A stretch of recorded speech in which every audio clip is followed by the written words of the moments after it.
It started on a night when the house smelled of gasoline and anger.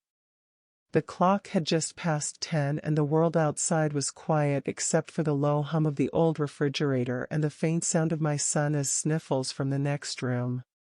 My father was pacing the living room again, beer bottle in hand, muttering about respect and discipline the way some men pray. Low, rhythmic, and ugly. I'd grown up listening to it.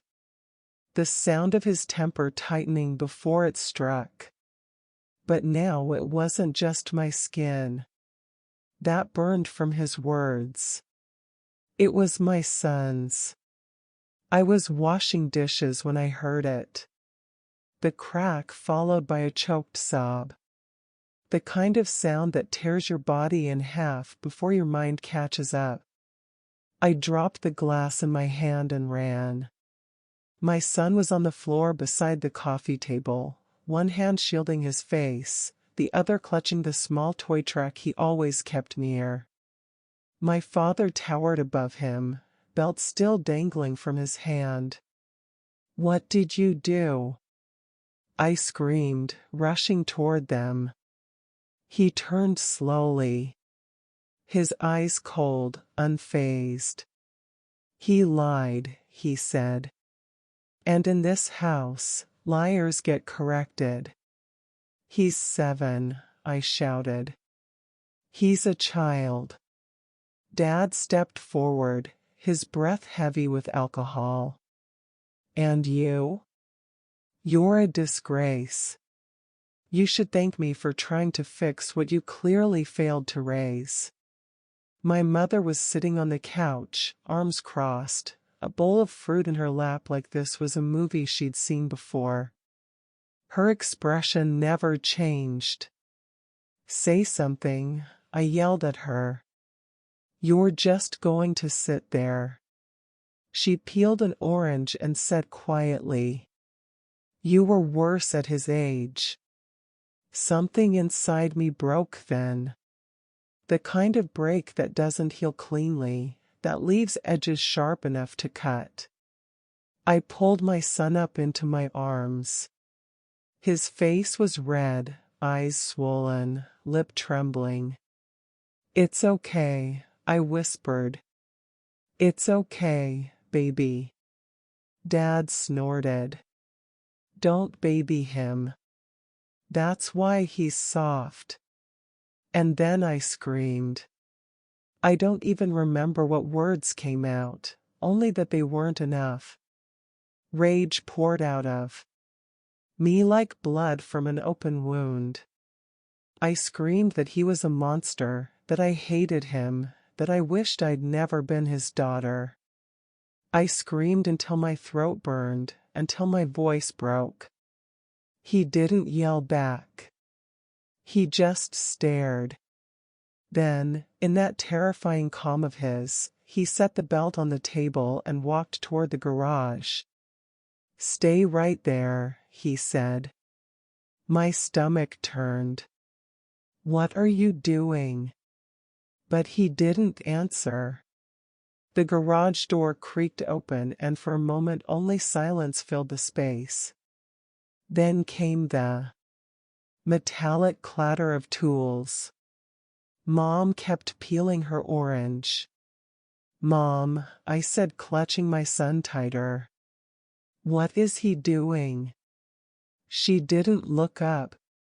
"You shouldn't have screamed at him." "What is he doing?" Finally, she looked at me, eyes as flat and gray as the floor tiles. "If you can't shut her up," she muttered, "seal her like trash." I froze. The words didn't register right away. They floated. Heavy. Poisonous. Absurd. Then Dad came back into the room. He was holding a tube of industrial glue. The same kind he used in his repair shop. "Dad, please." He didn't even speak. He grabbed my arm and the glue's chemical smell hit me so fast it made me dizzy. I tried to push him off, but he was stronger. Always stronger. My mother didn't move. She didn't blink. He pressed the tube against my mouth. The world went white. I couldn't breathe. I couldn't scream. My son screamed for me instead. His tiny voice echoing off the walls, begging, pleading, "Stop. Grandpa. Stop."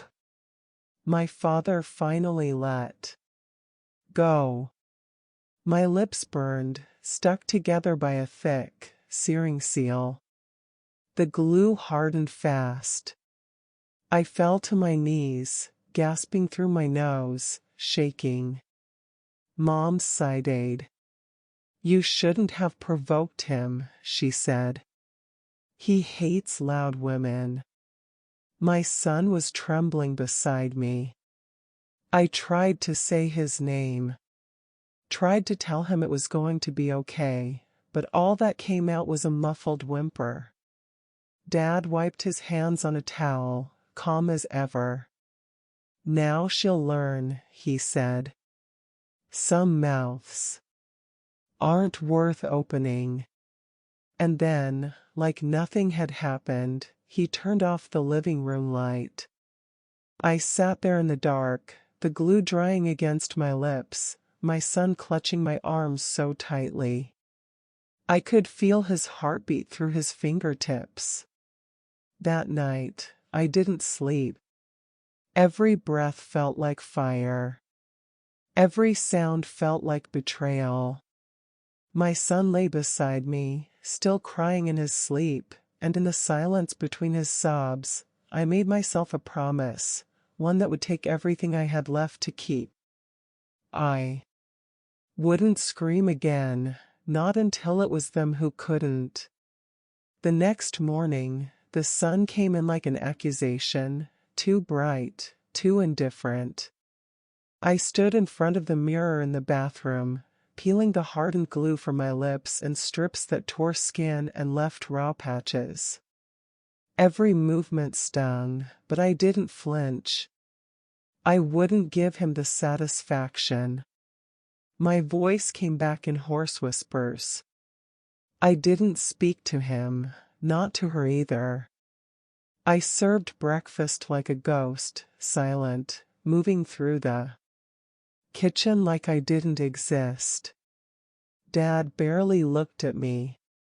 Mom tapped her, spoon on her teacup, and said, "She's finally learning respect."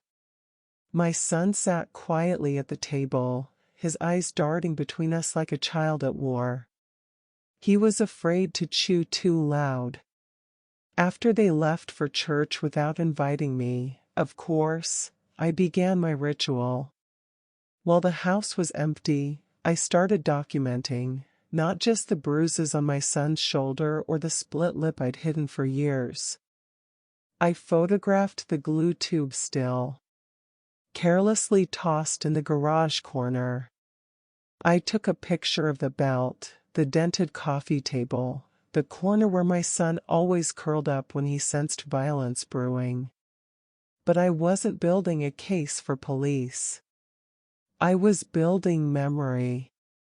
I didn't want to expose them. I wanted to erase them. I waited. Days went by. I said nothing. Responded to no insults. When Dad made a cruel joke at dinner about how I looked like I'd been chewing on gravel, I smiled slightly and said, "I'll wear lipstick tomorrow." He looked surprised. Mom looked pleased. "That's better. See, she can be pretty if she shuts up, but that wasn't lipstick I wore." I started wearing red like armor. Lipstick, scarf, earrings. Every day a deeper shade until it looked like war paint. They thought I was recovering. What I was doing was rehearsing. I went to the old storage boxes in the attic and pulled out everything they hated. My college acceptance letter they never let me use. My baby blanket they said wasn't worth saving.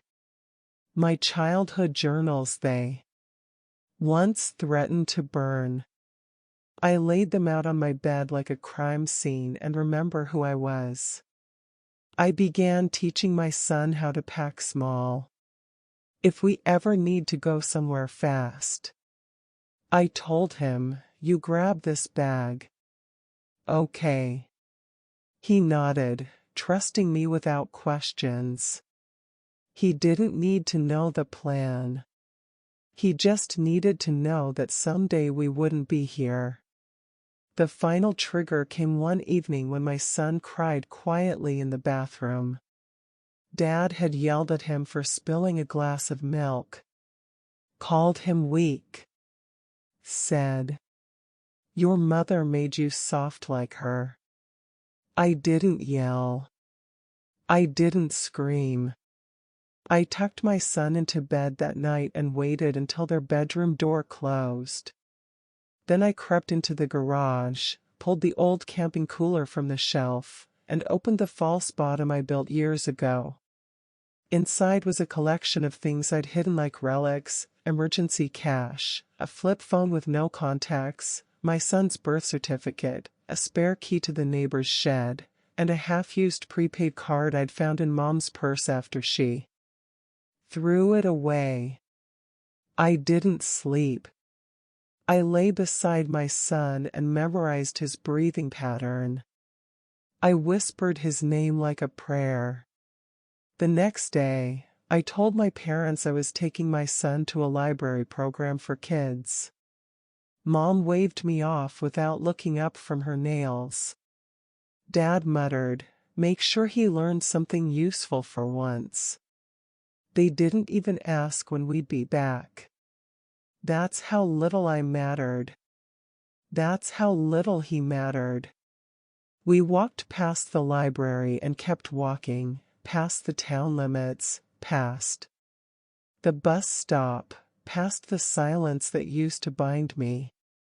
I didn't cry. I didn't run. I just walked. We got on a bus with one stoplight and no return ticket. We rode until the city lights made my son blink from the window like he'd never seen anything so alive. In a city 200 miles away, I checked into a shelter under a different name. I enrolled my son in a small school where no one asked who his grandparents were. I got a job cleaning motel rooms during the day, waiting tables at night, and all the while I said nothing to my parents. No calls, no texts, no address, no photos. They didn't even know we were gone until a neighbor knocked on their door 2 weeks later and asked, "Hey, haven't seen your daughter in a while." You guys, okay, Mom called me 37 times. Left voicemails ranging from worried to furious to manipulative. Come home. Don't make this dramatic. Then, how dare you humiliate us like this? Then we were trying to help you grow. Dad called once. That voicemail was short. You think you can run from us? Ungrateful trash. I didn't delete it. I saved it. I was waiting because they still had one thing left to lose. And I was about to take it from them. 3 months passed before they finally found me. Not because I was careless, because they were predictable. My mother could never stand being ignored. She found the shelter number through the cousin I once trusted. The same cousin who believed every lie she ever told about me. It was a Friday afternoon when I saw her name flash across the phone at the front desk. The volunteer looked nervous. It's someone claiming to be your mother, she said. I took the phone, breathing slow. Where are you? Mom's voice was tight, angry beneath her fig-necked concern. Do you have any idea what you've done? People are talking. Your father's furious. Good. I said softly. What? I said good. She exhaled sharply. You've embarrassed us. You left without a word. You made us look like we drove you out. You need to come back. We can forget all this. I interrupted. He glued my mouth shut. Mom. Silence. Do you remember that? I asked. Because I do. I still taste the chemicals when I try to eat. My son still flinches when he hears your name. Her tone dropped to something almost pleading. You know how your father is. He loses control sometimes. But he still loves you. You're overreacting. I smiled bitterly. You said that when I was 8, too. When he broke my nose. That was an accident. No, I whispered. I was the accident. You just never had the guts to admit it. I hung up. That night, I sat at the small kitchen table in our new apartment. Just 2 chairs, 1 lamp, and a cracked window letting in the city noise. My son was asleep in the next room. He had started humming in his sleep lately, like the world had finally stopped feeling dangerous. I looked down at the old flip phone, the one with Dad's voicemail still saved. I pressed play. You think you can run from us? Ungrateful trash. I hit record on my newer phone and played the message. Again, letting the sound bleed into the cheap speaker mic until it distorted. Then I uploaded it not to social media, not to the world, just to one place, the church group my mother ran online, where she posted photos of family unity and faith and healing. The caption I added was simple. Even angels have rotten wings when you get close enough. I didn't need to say their names. Everyone in town knew their voices. By morning, the account was gone, deleted. The call started again. This time, frantic. Angry, desperate. What did you do? Mom screamed in one voicemail. You're ruining us. Dad growled in another. But there was something different this time. Something fragile in their anger. They were unraveling and they knew it. I didn't answer. Not once. A week later, I got a letter. No return address, but I knew her handwriting. Inside was a photo. Me, age 5, sitting on the front porch with my father behind me. He had his hand on my shoulder, smiling for the camera. I looked terrified. On the back, she had written, "Families forgive. You should too." I stared at it for a long time. Then I walked outside, dropped it in the trash can, and lit it with a match. The paper curled, blackened, and fell in on itself like the past finally collapsing into ash. When my son came home from school, he ran into my arms, excited. Mom. I made a drawing. It's us in our new house. I looked down. He had drawn two stick figures holding hands under a blue sky. A small note at the bottom said, "No." Yelling hair. Tears blurred my vision. I kissed his forehead. "That's beautiful, baby." That night, after he fell asleep, I stood by the window again. Somewhere out there, my parents were probably sitting in their quiet house, the one filled with trophies, framed smiles, and silence sharp enough to cut through. They had built their world on control, and now they had nothing left to command. For the first time, I felt peace. Not revenge, not justice, just peace. I whispered into the empty room, barely a breath. "You sealed my mouth once. Now I'm the one who doesn't need to speak." And outside the city hummed back soft and steady as if it already knew.